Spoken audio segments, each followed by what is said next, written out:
እያረጋ ያለው እናንተን ወንጀል ውስጥ ከቶ ትክክል። እኛም እያለን ያለ ነው ይሄ ነው። እየጮህን ያለ ነው፣ ጉሮሯችን እስኪደርቅ እየጮህን ያለ ነው። ሀይሚ ንቂ፣ ቡራ ንቃ እያለን የምንጮሁበት ትልቁና ዋነኛው ነገራችን ምንድን ነው? እሱን ወንጀሉ ስለመክተት ነው። እንዲሁም ደግሞ የሚገርማችሁ ነገር ከካሜራ ጀርባ ማለት ነው በጣም ከባድ የሆነ ድብድብ ተፈጥሮ ማለት ነው። እሱ በሌላ ሰው በካሜራማን ሳይሆን በሌላ ሰው ከርቀት ሆኖ አስቀርጾት ቪዲዮ ይዟል እጁ ላይ ዳኒ ማለት ነው። ዳኒ እጅ ላይ የቡርኬ ቪዲዮ አለ። በሱ ነው አሉ አሁን ለሀይሚ አሳይቷታል። ገባችሁ? ለሀይሚ አሳይቷታል። በዚህ ቪዲዮ ሄጄ ከሰዋለሁ።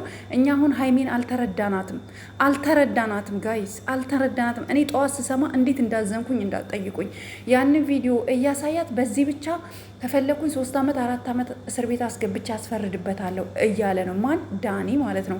ምክንያቱም ቡርኬ ሳያስበው ከካሜራ ጀርባ እየተካሄደ የነበረውን ነገር ዳኒ ያስቀርጾታል። ይሄን አክል ተንኮለኛ ነው ልጁ፣ ይሄን አክል። እንደገና ደግሞ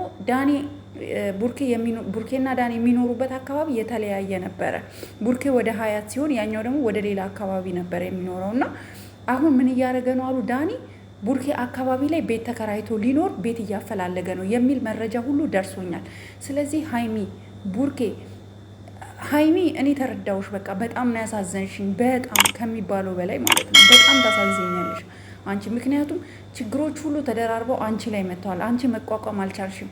ገባሽ? አሁን ሁሉም አንቺ ላይ እየፈረደ ነው። ሀይሚ እንደዚህ እኔ አሁን ይህን አላወቅኩም ነበር። እሱ ቪዲዮ ይዞ ቡርኬ ዳኒን በጣም ደብድቦታል መሰለኝ ከካሜራ አሁን ቪዲዮ ከተለቀቀልን ውጪ ማለት ነው። ያን ደግሞ እሱ ይዞ በዛ ነው አሉ። እሷ ደግሞ ያን እንዲያጠፋ እየለመነችው እየተማጸነችው ነው። ግን ዳኒ ሊያጠፋ አልቻለም። ምክንያቱም ማስፈራሪያ አድርጎ ይዞታል ማለት ነው።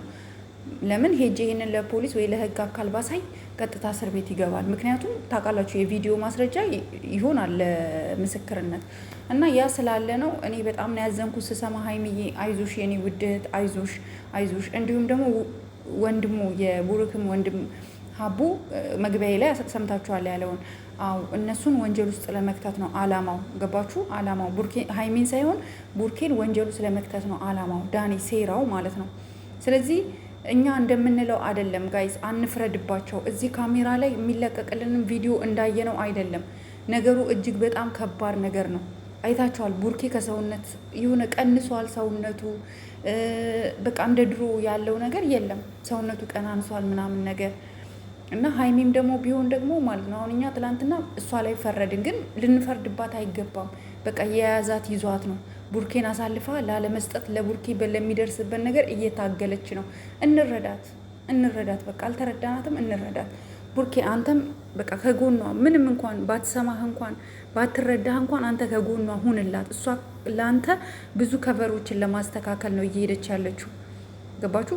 እና እኔ በጣም ነው ያዘንኩት። ብዙ ነገር ነው የሰማሁትኝ። በእውነት እዚህ ጋር ማውራት በጣም ከባድ ነው። በጣም ብዙ ነገር ነው። ፈጣሪ ከፈቀደ እኛ ግሩፕ ከፍተናል። እሙሽዬ ወደ አዲስ አበባ እንድትሄድ እናደርጋለን ብለን አስበናል። ሰው እንልካለን። ቡታጀራ ያለ ሰው እነሱን የምትከታተል ልጅ አግኝተናል። ቤታቸው ድረስ ሄዳ እንሽዬን አናግራ አዲስ አበባ ድረስ ይዛልን ሄዳ ቢያንስ ሁለቱም ቡርኬንና ሀይሚን አስቀምጣ የእናትነት ምክር እንድትመክርልን እንሞክራለን። ምክንያቱም ወንድሞቹ እንዲሄዱ በፊት ይሄዱ፣ ለምን አይሄዱም፣ ለምን እንትን አይሉም እያልን ነበር። ግን መሄድ የለባቸው። ምክንያቱም እነሱ ከሄዱ ታውቃላችሁ ወንዶች ናቸው፣ ስሜታዊ ይሆናሉ። ወንድማችን ተነካ፣ እህታችን ሀይሚ ተነካች ብለው ሌላ መዘዝ ተፈጥሮ እዛው አዲስ አበባ እስር ቤት ሊቀሩ ይችላሉ። ስለዚህ ያ እንዳይሆን ሁላችንም የራሳችንን የሆነ ጥንቃቄ አድርገን እንሽዬ እናት ናት፣ አንተም ተው አንቺም ተይ እናንተ ልጆች ናችሁ ብላ እንደ እናት ታውቃላችሁ መላ አታጣም እና እንደ እናት ታስታርቃለች ብዬ አስባለሁኝ። በቃ ሀይሚ በጣም ይቅርታ፣ እውነት በጣም ነው ያዘንኩት ስሰማ። በጣም ብዙ ችግር ውስጥ በጣም ብዙ ጭንቀት ውስጥ እንዳለች ሰምቻለሁኝ። በቃ ይሄ ላንቺ አይገባም ነበር፣ ግን ምንም እኔ እንጃ ምን እንደምል ቃላቶች የሉኝም። እና በጣም አደገኛ ልጅ ነው ልጁ። ቤት እየፈለገ ነው ወደ እነ ቡርኬ አካባቢ የቡርኬ መውጫውን መግቢያውን ሰዓት ለመቆጣጠር እንዲመቸውና ሌላ ትንኮሳ ለመፍጠር ማለት ነው። ላይክ ቡርኬን አታክ ለማድረግ እንደዛ እየሰራ እንደሆነ መረጃ ደርሶናል ማለት ነው። እና ቡርኬ ይህንን መረጃ ሊደርስ ይገባል። የራስህን ጥንቃቄ አድርግ። ልጁ በጣም ሴረኛና አደገኛ ልጅ ነው። የምታወራቸው ቃላቶች በሙሉ ሪከርድ አድርጎ ነው አሉ የሚይዘው። በተለያየ ሰው ስልክህ ላይ እያስደወለብክ ነው። ተጠንቀቅ። እኔ ቡርኬ ይሄ ነው መልእክቴ፣ እህታዊ ምክሬ ይሄ ነው። እና በጣም እንጃ። ሰው ግን እንዴት ለሰው ይሄን ያክል እንደዚህ ጉድጓድ ይቆፍራል? ቆይ እንዴት ነው ግን ሰው እንደዚህ ጨካኝ የሆነው?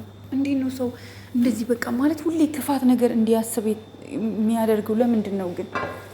በእውነት እኔ አሁን ይሄ ዳኒ የሚባል ልጅ እንደዚህ አይነት ሰው መስሎ አይታየኝም ነበር፣ ግን በጣም ተንኮለኛና ከዚህ በፊትን ከሌላ ልጆች ጋር ተጣልቶ ከሰፈሩ ልጆች ጋር አብሮ ያደጉት ልጆች ጋር ተጣልቶ አሉ። ልጆቹ ስቴል እስር ቤት ናቸው አሉ። ወደ 9 ወር ነው ምናምን አካባቢ ተፈርዶባቸው እስር ቤት ናቸው አሉ። እና ልጁ የለመደ ነው ገባችሁ? ከሰው ጋር ይደባደባል፣ ከዛ አቅም የለውም አሳልፎ ለሌላ ሰው ይሰጣል። ስለዚህ ቡርኬ በዚህ ጉዳይ ላይ ልትጠነቀቅ ራስን እንድትጠብቅ ገባክ? ሀይሜንም ቢሆን ደግሞ አሳልፈ እንዳሰጣት፣ ሀይሜንም ጠብቃት። ሴት ናት ገባክ? ብዙ ነገሮች ጾታዊ የሆኑ ነገሮች ሊደርሱባት ይችላሉ። ገባክ? ከጎኗ ልትሆን ይገባል። አይኖ በፊት አብራችሁ ትውሉ እንደነበረ ምናምን እናውቃለን። አሁን ግን አንድ ላይ እንደማትውሉ ተራርቃችሁ እንዳላችሁ እናውቃለን። ግን እኔ እንደ እህት ልመክርክ የምችለው ምንድን ነው፣ ሀይሜን በጣም ልጠብቃትና ልታያት፣ ከጎኗ ልትሆን ይገባል። ቡርኬ ፕሊስ ፕሊስ፣ በጣም በቃ ይሄ ነው ልልክ የምችለው።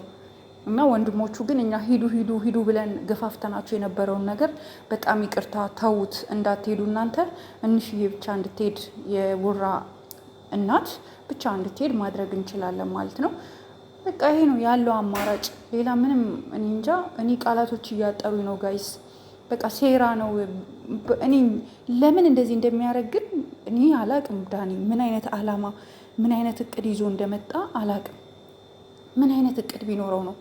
ገብቷቸዋል ግን እናንተ? እኔ ገንዘብ ተከፍሎት ነው የምለው። ለምን ከዚህ በፊት ሀይሚን በጣም ብዙ ወንዶች ይፈልጓታል ብሎ ቪዲዮ ሰርቷል። አይታችኋል? ዳኒ ብሏል እኮ ከዚህ በፊት ቪዲዮ ሲለቀቅ በጣም ብዙ ወንዶች እኮ ይፈልጓታል እሷን ምናምን ብሎ አምልጦት ተናግሯል። ሰው ምናልባት የሚፈልጓት ወንዶች ለዳኒ ረብጣ የሆነ ብር ከፍለውት ይሆን ጋይስ? እኔ እንደዛ ነው የማስበው። እስኪ እናንተም የተሰማችሁን እንግዲህ ሀሳብ አስተያየታችሁን በጨዋነት እንዲሁም ደግሞ ለወንድማችሁ ቡርኬ ለእህታችሁ ሀይሚ ይሆናል የምትሉትን ምክር ወደ መፍትሄ ያመጣቸዋል፣ ይሄ ጸብ ይቆማል የምትሉበት ነገር ካላችሁ ኮሜንት ላይ አስቀምጡ። ባይዘወይ እነሱ ግጥም አድርገው ነው ሁላቸውም፣ እነ ዳኒ፣ እነ ሶሲ፣ ሀይሚ፣ ቡርኬ ሁሉም ቪዲዮችንን ያዩታል። ቢኮዝ ፎቶቸው እስከተለጠፈ ድረስ እኛ ጋር ያዩታል። ስለዚህ እዚህ ነገር ላይ ፎከስ አድርጋችሁ ሁላችሁ እስኪ ጥሩ የሆነ ነገር ጻፉ። ሀይሚንም አትስደቧት። ነገሮች እንዲረጋጉ እንዲስተካከሉ ነው መፍጠር ያለብን።